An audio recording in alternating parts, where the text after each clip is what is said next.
അസ്സലാമു അലൈക്കും വറഹ്മത്തുള്ളാഹി വബറകാതുഹു. മമ്പുറം മലബാറിലെ പ്രസിദ്ധമായ ഒരു തീർത്ഥാടന കേന്ദ്രമാണ്. നാടിന്റെ നാനാഭാഗങ്ങളിൽ നിന്നും ദൈനംദിനം ജാതിമതഭേദമന്യേ നിരവധി ആളുകൾ മമ്പുറം മക്കാമിൽ എത്തിച്ചേരുന്നു. മലപ്പുറം ജില്ലയിലെ തിരൂരങ്ങാടിയിൽ കടലുണ്ടിപ്പുഴയുടെ തീരത്ത് സ്ഥിതി ചെയ്യുന്ന ഈ മക്കാമിൽ സയ്യിദ് അലവി തങ്ങൾ അന്ത്യവിശ്രമം കൊള്ളുന്നു. ആത്മീയ കാര്യങ്ങളിൽ നിഷ്കർഷത പാലിച്ച് സമുദായ സ്നേഹിയായിരുന്ന മമ്പുറം തങ്ങൾ ഒരു സൂഫിയും വലിയ പണ്ഡിതനും അല്ലാഹുവിന്റെ വലിയുമായിരുന്നു. ജീവിതകാലത്തും വഫാത്തിനുശേഷവും അദ്ദേഹം നിരവധി കറാമത്തുകൾ, ദൈവിക അനുഗ്രഹങ്ങൾ പ്രകടിപ്പിച്ചിട്ടുണ്ട്. സാമൂതിരിയുടെ ഭരണകാലത്ത് ഇസ്ലാം മതപ്രബോധനവുമായി നിരവധി മഹാന്മാർ കോഴിക്കോട് പട്ടണത്തിലും മറ്റിടങ്ങളിലും എത്തിയിരുന്നു. അവരിൽ ഭൂരിഭാഗവും ഹദ്രമൗത്ത് സ്വദേശികളായിരുന്നു. ഹദ്രമൗത്തിലെ തെരി എന്ന സ്ഥലത്തുകാരനായ സയ്യിദ് ഷെയ്ഖ് ജിഫ്രി റളിയല്ലാഹു അൻഹുയും സയ്യിദ് ഹസൻ ജിഫ്രി റളിയല്ലാഹു അൻഹുയും കോഴിക്കോട്ടെത്തിയവരിൽ പ്രധാനികളാണ്. ഈ സഹോദരന്മാർ സയ്യിദ് അലവി തങ്ങളുടെ മാതുലന്മാരായിരുന്നു. ജിഫ്രി തങ്ങൾ ഹിജ്റ 1159 കോഴിക്കോട് കപ്പൽ ഇറങ്ങി. വിശുദ്ധ ഖുർആനിലും ഹദീസിലും അഗാധമായ പാണ്ഡിത്യമുണ്ടായിരുന്ന മഹാനായിരുന്നു അദ്ദേഹം. സാമൂതിരി ഇസ്ലാം മതപ്രചാരകരോട് കാണിച്ചിരുന്ന ആദരവ് മനസ്സിലാക്കിയ ജിഫ്രി തങ്ങൾ ആദ്യം സാമൂതിരിയുടെ കൊട്ടാരത്തിലേക്കാണ് പോയത്. കോഴിക്കോട് ഖാസിയും അദ്ദേഹത്തോടൊപ്പമുണ്ടായിരുന്നു. സാമൂതിരി വിശിഷ്ടാതിഥിയെ സ്നേഹാദരവോടെ സ്വീകരിക്കുകയും തെക്കുംതലയിൽ ഒരു വലിയ വീടും പറമ്പും താമസത്തിനായി നൽകുകയും ചെയ്തു. അക്കാലത്തെ പ്രഗൽഭ പണ്ഡിതനായ സയ്യിദ് മുഹമ്മദ് ഹാമിദിനെ ജിഫ്രി തങ്ങൾ തന്റെ ഉപദേശകനായി സ്വീകരിച്ചു. അദ്ദേഹത്തോടൊപ്പം മലബാറിന്റെ എല്ലാ ഭാഗങ്ങളിലും സഞ്ചരിച്ച് ഇസ്ലാം മതപ്രചാരണം നടത്തി. ജിഫ്രി തങ്ങളുടെ സാന്നിധ്യത്തിൽ അസംഖ്യം ജനങ്ങൾ ഇസ്ലാം മതം സ്വീകരിച്ചു. അദ്ദേഹത്തിന്റെ വിവിധ കറാമത്തുകൾ ജനങ്ങളെ ആ വിശ്വാസത്തിലേക്ക് പ്രേരിപ്പിച്ചു. സയ്യിദ് ഷെയ്ഖ് ജിഫ്രിയുടെ സാന്നിധ്യം മലബാറിന് അനുഗ്രഹമായി സാമൂതിരി കണക്കാക്കി. തന്റെ രാജ്യത്തെ മുസ്ലിം ജനവിഭാഗങ്ങളുടെ മതപരമായ നേതൃത്വം അദ്ദേഹത്തെ ഏൽപ്പിച്ചു. മുസ്ലിംകളുടെ അന്ധവിശ്വാസങ്ങളും അജ്ഞതയും ഇല്ലാതാക്കി ഇസ്ലാമിക തത്വസംഹിതയിൽ അടിയുറച്ച ഒരു ജനതയെ വാർത്തെടുക്കാൻ ജിഫ്രി തങ്ങൾക്ക് സാധിച്ചു. മുസ്ലിംകൾക്കിടയിലെ വഴക്കുകൾ അദ്ദേഹം തീർപ്പാക്കി. മതാനുഷ്ഠാനങ്ങൾ നിഷ്കർഷയോടെ പാലിക്കാൻ ജനങ്ങളെ പ്രേരിപ്പിച്ചു. അങ്ങനെ ഇസ്ലാം മതം കേരളത്തിൽ തനതായ രൂപത്തിൽ വേരൂന്നാൻ ഈ മഹാന് സാധിച്ചു. ഒരു പ്രഗൽഭ സാഹിത്യകാരൻ കൂടിയായിരുന്ന ജിഫ്രി തങ്ങൾ സമുദായത്തിന് മറക്കാനാവാത്ത സേവനങ്ങൾ ചെയ്തു. ഹിജ്റ 1222 കോഴിക്കോട് വച്ച് അദ്ദേഹം പരലോകം പ്രാപിച്ചു. സാമൂതിരി സമ്മാനിച്ച വസതിയിൽ അദ്ദേഹം അന്ത്യവിശ്രമം കൊള്ളുന്നു. ജിഫ്രി തങ്ങൾ മലബാറിലെത്തി ഏതാനും വർഷങ്ങൾക്ക് ശേഷം സഹോദരനായ സയ്യിദ് ഹസൻ ജിഫ്രിയും കോഴിക്കോട്ടെത്തി. പാണ്ഡിത്യത്തിലും സമുദായ സ്നേഹത്തിലും ഹസൻ ഒട്ടും പിന്നിലായിരുന്നില്ല. ദീനിന്റെ പുരോഗതിക്കായി ഐഹിക നേട്ടങ്ങൾ കാര്യമാക്കാതെ അദ്ദേഹം പ്രവർത്തിച്ചു. ദിവസങ്ങളോളം സഹോദരനൊപ്പം കോഴിക്കോട് താമസിച്ച ശേഷം അദ്ദേഹം പൊന്നാനിയിലേക്ക് പോയി. അക്കാലത്ത് പൊന്നാനി കേരളത്തിലെ ഇസ്ലാമിക സംസ്കാരത്തിന്റെ ഉറവിടമായി മാറിയിരുന്നു. മധുരയിൽ നിന്ന് കേരളത്തിൽ കുടിയേറിയ മഖ്ദൂം പണ്ഡിത കുടുംബമാണ് പൊന്നാനിക്ക് ഈ പ്രശസ്തി നേടിക്കൊടുത്തത്. സൈനുദ്ദീൻ മഖ്ദൂമിന്റെ മതഗ്രന്ഥങ്ങൾ വിദേശ രാജ്യങ്ങളിൽ പോലും പാഠപുസ്തകങ്ങളായി അംഗീകരിക്കപ്പെട്ടിരുന്നു. ഹസൻ ജിഫ്രി പൊന്നാനിയിൽ പണ്ഡിതന്മാർക്കും സാധാരണക്കാർക്കും ഉപദേശനിർദ്ദേശങ്ങൾ നൽകി കുറച്ചുകാലം ജീവിച്ചു.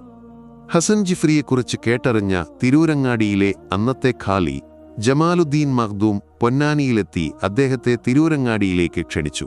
പൊന്നാനിക്ക് ശേഷം തിരൂരങ്ങാടിയായിരുന്നു ഏറ്റവും വലിയ ഇസ്ലാമിക കേന്ദ്രം. ഹസൻ തങ്ങൾ ജമാലുദ്ദീൻ മഖ്ദൂമിനൊപ്പം തിരൂരങ്ങാടിയിലേക്ക് പുറപ്പെട്ടു. അവിടെ ജമാഅത്ത് പള്ളിയിൽ കുറച്ചുകാലം താമസിച്ച ശേഷം വലിയാക്കത്താടിപ്പറമ്പിൽ താമസിച്ചിരുന്ന സയ്യിദ് മുസ്തഫ ഹബീബ് ബുഖാരി തന്റെ മകൾ സയ്യിദത്ത് ഷരീഫ ഫാത്തിമ ബീവിയെ ഹസൻ ജിഫ്രിക്ക് വിവാഹം ചെയ്തു കൊടുത്തു. വലിയാക്കത്തോടി എന്നറിയപ്പെട്ടിരുന്ന സയ്യിദന്മാർ ഈ പരമ്പരയിൽപ്പെട്ടവരാണ്.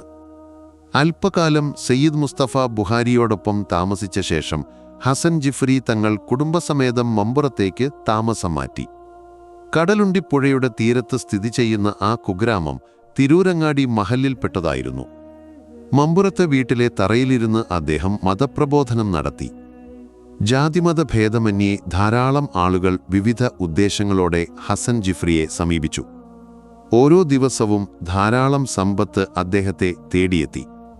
എന്നാൽ അവയെല്ലാം പാവങ്ങൾക്ക് വിതരണം ചെയ്യുന്നതിൽ അദ്ദേഹം സംതൃപ്തി കണ്ടെത്തി. തന്റെ കീഴിലുള്ള പണ്ഡിതന്മാരെ വിവിധ സ്ഥലങ്ങളിൽ മതപ്രബോധനത്തിനായി അയച്ചു. ഏറനാട്, വള്ളുവനാട്, പൊന്നാനി താലൂക്കുകളിൽ അദ്ദേഹത്തിൻ്റെയും ശിഷ്യന്മാരുടെയും പ്രബോധനഫലമായി ധാരാളം ആളുകൾ ഇസ്ലാം മതം സ്വീകരിച്ചു. എന്നാൽ ഹിജ്റ 1178 ആ സംഭവബഹുലമായ ജീവിതത്തിന് തിരശീല വീണു. മമ്പുറം മക്കാമിലെ പടിഞ്ഞാറ് വശത്തെ ഖബറിടം ഹസൻ ജിഫ്രി തങ്ങളുടേതാണ്. ഹസൻ ജിഫ്രി തങ്ങൾക്കും ഷെയ്ഖ് ജിഫ്രി തങ്ങൾക്കും ഒരു സഹോദരിയുണ്ടായിരുന്നു. മതപക്വതയും സൽഗുണസമ്പന്നതയും ഔദാര്യവുമുള്ള ആ മഹദിയുടെ പേര് ഫാത്തിമ എന്നായിരുന്നു. നബിതങ്ങളുടെ സന്താന പരമ്പരയിൽപ്പെട്ട സമുന്നത പണ്ഡിതനും ആദരണീയനുമായ സയ്യിദ് മുഹമ്മദ് ബിൻ സഹലാണ് ഫാത്തിമയെ വിവാഹം ചെയ്തത്. ആ മാതൃകാ ദമ്പതികളിൽ നിന്നാണ് മമ്പുറം തങ്ങൾ ജനിച്ചത്. ഹിജ്റ 1166 ദുൽഹിജ്ജ 23 ശനിയാഴ്ചയായിരുന്നു ജനനം. ശൈശവത്തിൽ തന്നെ സ്നേഹനിധികളായ മാതാപിതാക്കളുടെ വിയോഗത്താൽ അനാഥനായ സയ്യിദ് അലവി തങ്ങളെ മാതൃസഹോദരി രക്ഷിതാവായി ഏറ്റെടുത്തു. സ്വന്തം സന്തതികളെപ്പോലെ വാത്സല്യത്തോടെ അവർ സയ്യിദ് അലവി തങ്ങളെ വളർത്തി. സൽസ്വഭാവം, വാത്സല്യമുള്ള പെരുമാറ്റം, വിനയം, ധീരത, ബുദ്ധികൂർമ്മത എന്നിവയുൾപ്പെടെ എല്ലാ ഗുണങ്ങളും തങ്ങളിലുണ്ടായിരുന്നു. ബാല്യത്തിൽ തന്നെ അദ്ദേഹം ഖുർആൻ മനഃപ്പാഠമാക്കി. അറബിയിലും മതവിജ്ഞാനത്തിലും പ്രത്യേക പ്രാവീണ്യം നേടി. ഒരു ഉന്നത ശൈഖിന്റെ ശിഷ്യത്വത്തിൽ ആത്മീയ പരിശീലനവും നേടി. മാതുലന്മാർ മലബാറിൽ താമസിക്കുന്നുണ്ടെന്നറിഞ്ഞ സയ്യിദ് അലവി തങ്ങൾ അവരെ കാണാനുള്ള ആഗ്രഹം മനസ്സിൽ കൊണ്ടു. അവസാനം കോഴിക്കോട്ടേക്ക് പോകുന്ന വ്യാപാരികളോടൊപ്പം ഹിജ്റ 1181 റജബ് മാസത്തിൽ അദ്ദേഹം മലബാറിലേക്ക് യാത്ര തിരിച്ചു. ആ വർഷം റമളാൻ 19 വെറും 15 വയസ്സുള്ള സയ്യിദ് അലവി തങ്ങൾ കോഴിക്കോട് കപ്പലിറങ്ങി. അവിടെ അദ്ദേഹം ഷെയ്ഖ് ജിഫ്രിയോടൊപ്പം താമസിച്ചു. അടുത്ത ദിവസം ഷെയ്ഖ് ജിഫ്രിയോടൊപ്പം പുറപ്പെട്ട അദ്ദേഹം ഹസൻ ജിഫ്രിയുടെ ഖബർ സിയാറത്ത് ചെയ്യുകയും മമ്പുറത്തെയും തിരൂരങ്ങാടിയിലെയും പൗരപ്രമുഖരുമായി ബന്ധം സ്ഥാപിക്കുകയും ചെയ്തു. അനന്തരവനെ മമ്പുറം മാളിയേക്കൽ വീട്ടിൽ താമസിപ്പിച്ച ശേഷം ഷെയ്ഖ് ജിഫ്രി കോഴിക്കോട്ടേക്ക് തിരിച്ചുപോയി. ഹസൻ ജിഫ്രി സയ്യിദ് മുസ്തഫ ബുഖാരിയുടെ മകളുമായുള്ള വിവാഹത്തിൽ ഒരു പെൺകുട്ടിയെ ജനിപ്പിച്ചിരുന്നു. മരിക്കുന്നതിനു മുമ്പ് ഹസൻ ജിഫ്രി തന്റെ സന്തത സഹചാരിയായ ജമാലുദ്ദീൻ ബുഖാരിയോട് ഒരു വസിയത്ത് ചെയ്തു. ഹദ്രമൗത്തിൽ നിന്ന് എന്റെ സഹോദരിയുടെ പുത്രൻ ഇവിടെ വരും. അവന് മാത്രമേ എന്റെ മകൾ ഫാത്തിമയെ വിവാഹം ചെയ്തു കൊടുക്കാവൂ. സയ്യിദ് അലവി തങ്ങളുമായി സംസാരിച്ചപ്പോൾ ഹസൻ ജിഫ്രി പറഞ്ഞയാൾ അദ്ദേഹം തന്നെയാണെന്ന് ജമാലുദ്ദീൻ മഖ്ദൂമിന് ബോധ്യമായി. അങ്ങനെ ആ വിവാഹം നടന്നു. വിവാഹ സമയത്ത് തങ്ങൾക്ക് 18 വയസ്സും ഫാത്തിമയ്ക്ക് 15 വയസ്സുമായിരുന്നു. വിവാഹത്തിന് ശേഷം കുടുംബത്തെ പോറ്റേണ്ട ബാധ്യത തന്റേതാണെന്ന ചിന്ത തങ്ങളെ അലട്ടി. അപ്പോഴാണ് മാതുലൻ വിവിധ ദേശങ്ങൾ സന്ദർശിക്കുകയും സംഭാവനകൾ സ്വീകരിക്കുകയും ചെയ്യാറുണ്ടെന്ന് അദ്ദേഹം അറിഞ്ഞത്. അടുത്ത ദിവസം രാവിലെ അറബി വേഷവും ധരിച്ച് കയ്യിൽ ഒരു ചൂരൽ വടിയുമായി അലക്ഷ്യമായ ഒരു യാത്ര തങ്ങൾ ആരംഭിച്ചു. ആ യാത്ര കൽപ്പകഞ്ചേരി വരെ നീണ്ടു. അവിടെ മണ്ടായിപ്പുറം എന്ന പ്രസിദ്ധ ഭവനത്തിലേക്കാണ് തങ്ങൾ കയറിച്ചെന്നത്. ഗൃഹനാഥനായ അഹമ്മദ് കുട്ടി മൂപ്പർ നാട്ടിലെ പൗരപ്രമുഖനായിരുന്നു. മൂപ്പരും സുഹൃത്തുക്കളും വരാന്തയിൽ ചതുരംഗം കളിക്കുകയായിരുന്നു. വീട്ടിലെ ജോലിക്കാർ തങ്ങൾക്ക് യഥാസമയം ഭക്ഷണസാധനങ്ങൾ എത്തിച്ചുകൊടുത്തു. ളുഹർ സമയമായപ്പോൾ തങ്ങൾ നിസ്കരിച്ചു. എന്നാൽ ചതുരംഗം തുടർന്നുകൊണ്ടിരുന്നു. അസർ ബാങ്ക് വിളിച്ചപ്പോഴും മൂപ്പരും കൂട്ടരും കളിയിൽ മുഴുകിയിരുന്നു. ഇത് കണ്ട് ക്ഷമ നശിച്ച തങ്ങൾ ചൂരൽ വടികൊണ്ട് മൂപ്പനെ നേരിട്ടു. രോഷാകുലരായ ആളുകൾ തങ്ങളെ കയറിപ്പിടിച്ചെങ്കിലും മൂപ്പന്റെ ആവശ്യപ്രകാരം വിട്ടു.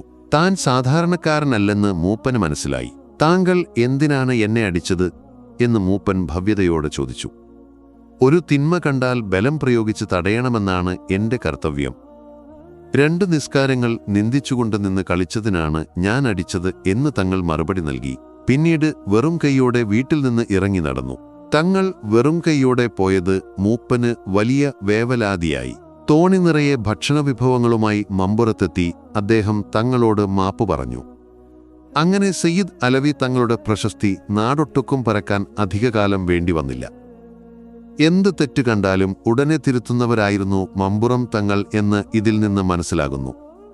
അല്ലാഹു സുബ്ഹാനഹു വ തആല അദ്ദേഹത്തിന്റെ മഖ്ബറ സന്ദർശിക്കാനുള്ള ഭാഗ്യം നമുക്ക് നൽകട്ടെ. ആമീൻ. അസ്സലാമു അലൈക്കും വറഹ്മത്തുള്ളാഹി വബറകാതുഹു.